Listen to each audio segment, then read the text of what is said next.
$5 a quart synthetic oil versus $10 a quart synthetic oil? If they're the same viscosity and meet the same spec, can there really be a performance difference that's worth paying twice as much? Hi, I'm Lake, the motor oil geek. Let's go to the dyno and find out.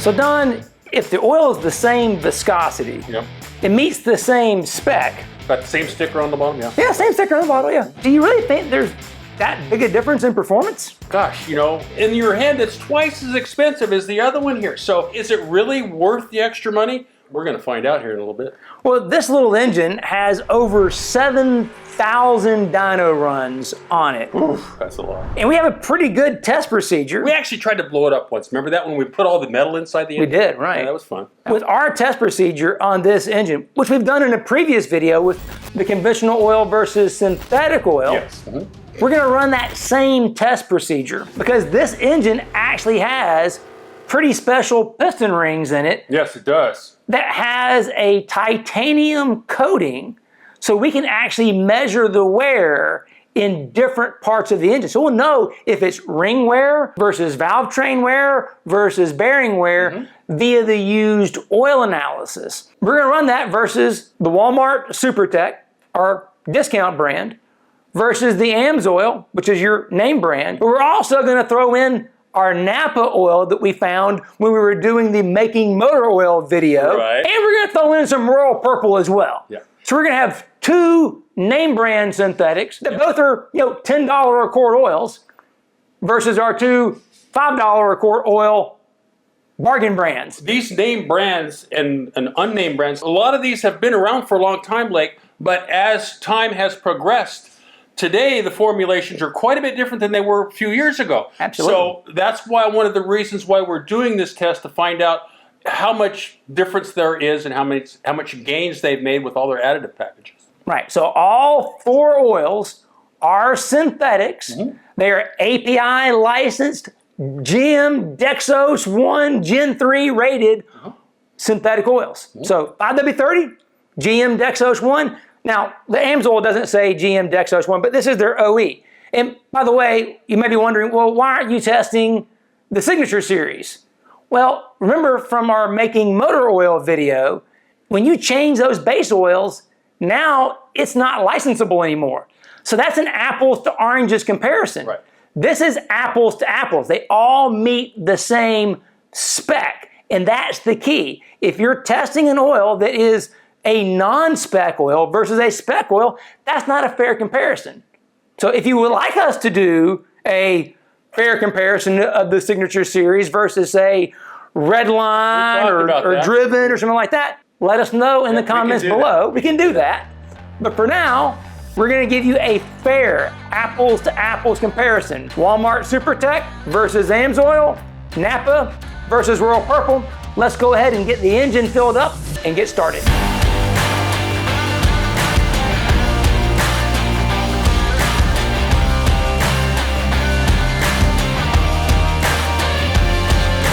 So just like last time, one of the important things to do when you're doing an oil test is you have to do a flush before you put in your test oil. This engine's already been broken in, has braking oil in it. We'll go ahead and fill it with Amsoil, and then we will flush this engine with another 6 quarts of Amsoil before we actually run the durability test with the Amsoil. Let's fire it up, get the test started. All right, we got oil pressure, ignition, a little bit of load, a little bit of throttle, fire in the hole. Time for another dyno run.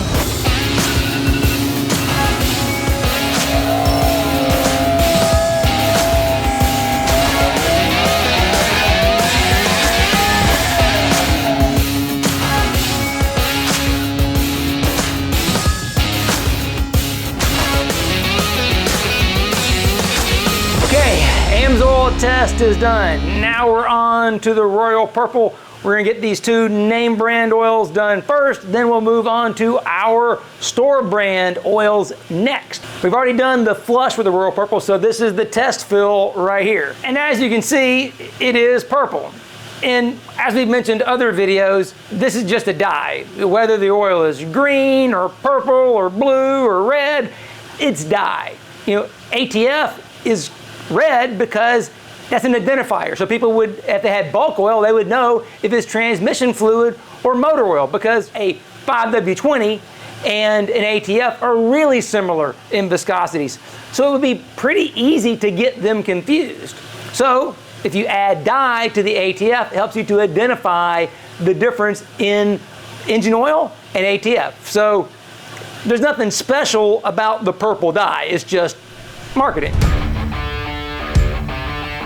Just in case you're wondering, why are we doing this anyway? It costs a lot of money to do dyno testing. Well, like we said in the video with the conventional oil versus a synthetic, we're actually testing piston ring coating. Yeah, it's an R&D coating, so putting all this time on the engine is a great way of testing out the durability of the coating. You get the benefit from some oil test results because of us having to do piston ring testing. Going from rural purple to Napa, let's see how good our flush did. If the oil comes out purple, we still have more flushing to do. A little rural purple left in there. That's why you do a double flush.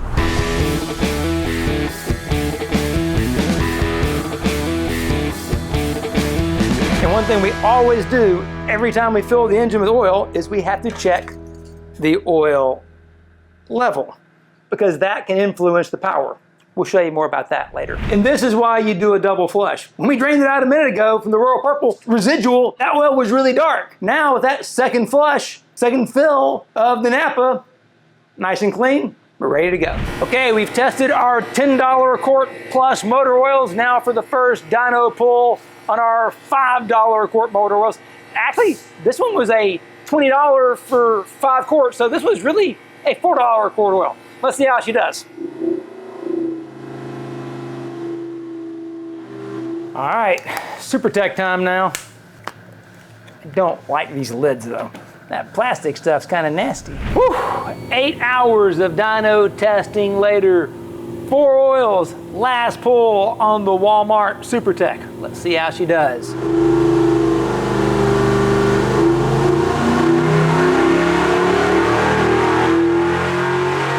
So we mentioned earlier about oil level and how important it is. Well, this engine is a stroker engine, which means the crankshaft has a longer stroke than stock, but it's got a stock volume oil pan. This engine calls for 7 quarts of oil with a stock stroke. But the longer stroke crankshaft in this engine means that if we put in the full 7 quarts of oil, it would actually have too much windage and rob us on power and actually create some oil pressure loss. So to prove that, we only have 5 quarts of oil in the engine now. Let's go ahead and add 2 more quarts and see what happens.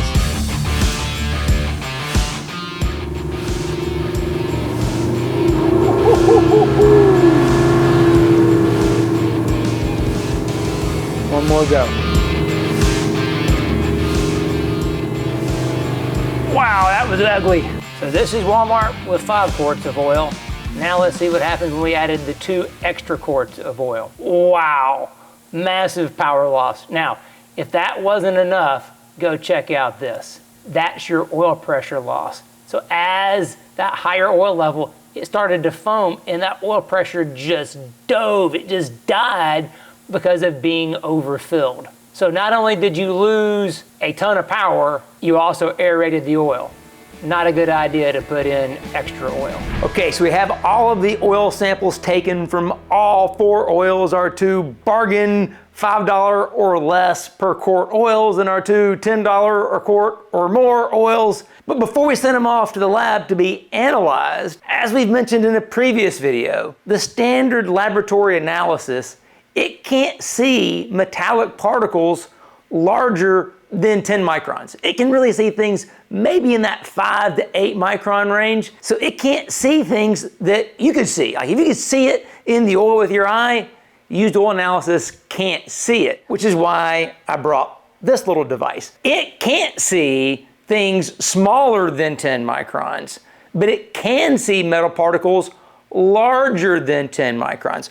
For example, we took some clean oil, and we put in Magnaflux powder, an iron powder, a lot of it, and put it in the oil, and watch what happens when we put it in here. Over 2,000 parts per million iron. If these oils are doing what we think they're doing, we shouldn't see anything with this device. All the wear particles should be smaller than 10 microns, so this thing should see nothing. So let's go ahead and test the oils before we send them to the lab to be tested.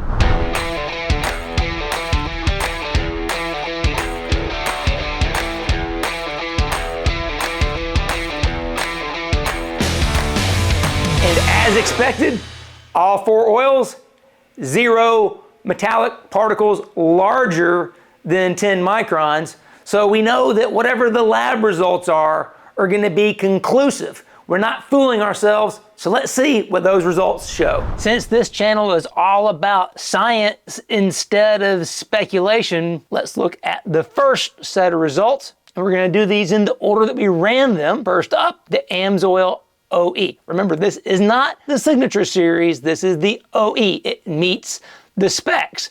And what we see here is, remember, we're going to start with the new oil in the 0 hour sample. So really we're comparing is the 0 hour sample to the end of test. That's the one that matter. The new oil sample is just there for reference versus the 0 hour to see basically how much stuff was still in the engine after doing that flush with the oil before beginning the test. And what we see with the Amsoil is that 0 hour sample and the flush, they're dead on. No variance between the new oil right out of the bottle and what we saw with to begin the test. Over the course of the test, it gained a little bit of wear, like you would normally expect to see.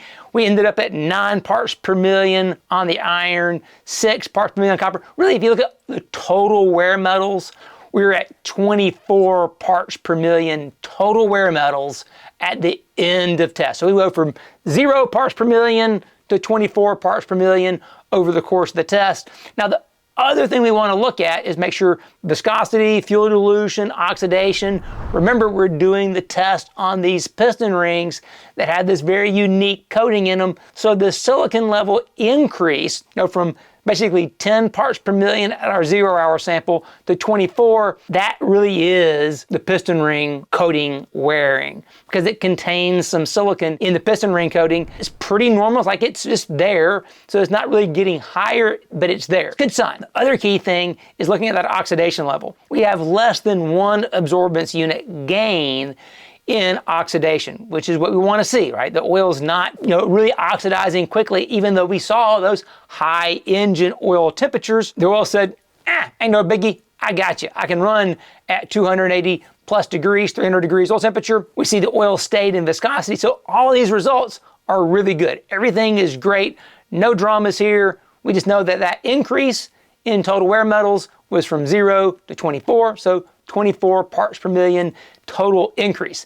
Now, let's go take a look at the Royal Purple that ran second in the test. Pretty much the viscosity was a little bit lower, new out of the bottle, than the Amsoil, which kind of goes along with the little bit of power increase we saw on the dyno with the Royal Purple versus the Amsoil. A little bit thinner, a little more power. We also see that, again, the fuel dilution was very low. It stayed constant. We see that the oxidation level didn't change very much. Again, less than 1 absorbance unit increase over the course of the test. Of course, the additive package is different because it's a different oil. We look at the wear rate. Now, which is interesting here is the 0 hour sample with the Royal Purple had a high level. All we did was run the engine for 30 minutes with the Royal Purple, drained it out and refilled it. But we saw 7 parts per million total wear metals in that 0 hour sample. And spoiler alert, you're not gonna see that with the other samples. And we didn't see that when we did the previous test of conventional oil versus synthetic. So we actually ran these results twice just to make sure we were not fooling ourselves here, that there wasn't some anomaly or something in the test, and it repeated both times. There was a little bit of something going on. I don't know if maybe the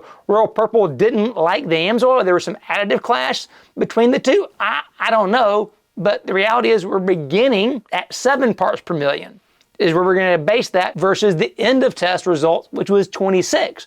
So as a gain of 19, 24 parts per million, neither of those are giant numbers, and all of the individual wear metals are less than 10. That's really key. They're all single digits, which means these numbers are really low. And if you could run these tests over and over again, you're going to get some variation. So these are basically the same. Even though they're not the exact same number, statistically, repeatability, they're the same. Now, let's go look at our discount brand oils, because those are the two name brand oils that were over $10 or $12 per quart. Now let's go look at the cheap stuff and see how it did. And the first one up is the Napa oil, which was actually the lowest cost. That 5-quart jug was 20 bucks. So we basically only paid $4 per quart on sale for the Napa. Let's see how it did. And we look at that Napa oil, the viscosity is back higher again, more in line with what we saw with the Amsoil OE. Again, all of these oils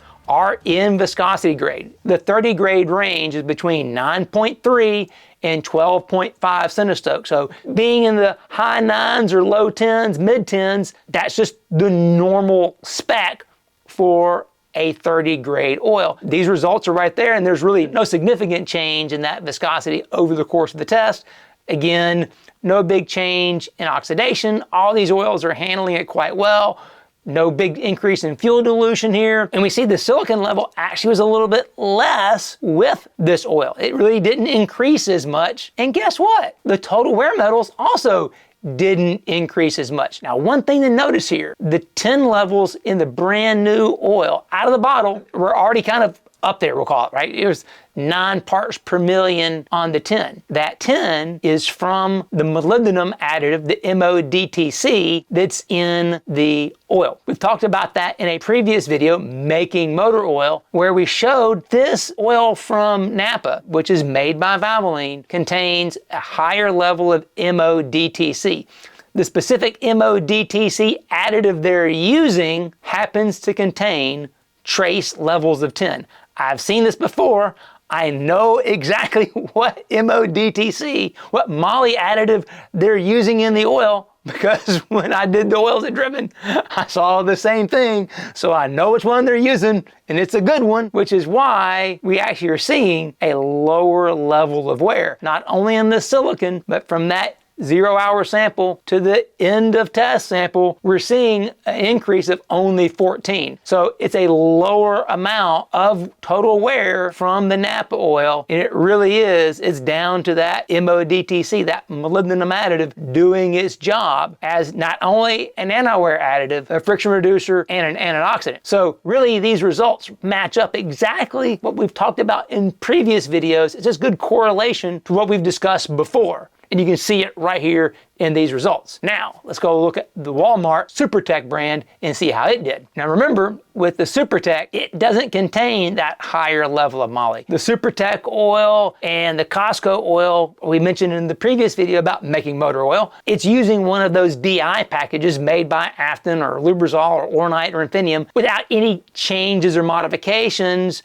like we saw in the Napa oil just a second ago. And when we look at this oil, it has a lower level of moly. Now the good thing is the viscosity really didn't change, the oxidation really didn't change, fuel dilution's very good, everything's good. The Walmart oil had a little bit more increase in the silicon levels, but still lower than the previous ones, which is still good. And when we look at the comparison between the 0-hour sample and the end of test sample, we see there was a little bit of residual iron and tin in that 0-hour sample. Really not much to worry about there, but we go from 2 parts per million total wear metals in the 0-hour sample to 22 parts per million in the end of test sample. We're back up in that 20-something range again. So the reality is the Walmart, the Amsoil, and the Royal Purple oils, they all had about a 20 parts per million increase in wear metals from that 0-hour to the end of the test. The only real outlier here was the Napa. That Napa oil did a little bit better than those other ones, and we know the reason for that is that higher level of molybdenum from that MODTC additive that's in the oil. So here's the thing, it really didn't matter how much you spent on the oil. They all did a really good job, and in fact, the cheapest oil in the bunch beat them all. How about that? Did you see that one coming at the beginning of the video? Maybe you did, maybe you didn't. But what's neat about this, it just goes to show that if you have a stock engine, you can use an oil that meets the API spec and it's going to do a good job. But there is a difference between, we'll call it the B student and the A student. Some oils do a better job than others, even within the same spec. And what's neat is the price tag isn't what always dictates who's the A student. If you do a little bit of homework, do your oil analysis, you can find which oil works best for you in your engine and in your application. So if you want to be the valedictorian, you're going to have to put in a little more effort, but the science can help you get there as opposed to having to speculate, which is what this channel is all about, which is why I make these videos. Man, I can't thank you enough for watching and coming along this journey with me as we learn more about the science of tribology and how motor oils really work and what's important and what's marketing, and these results show it. You can see what's marketing and what's real science right here just from these 4 simple tests. Again, hope you enjoyed the video. Thank you so much for watching, and we'll see you next time.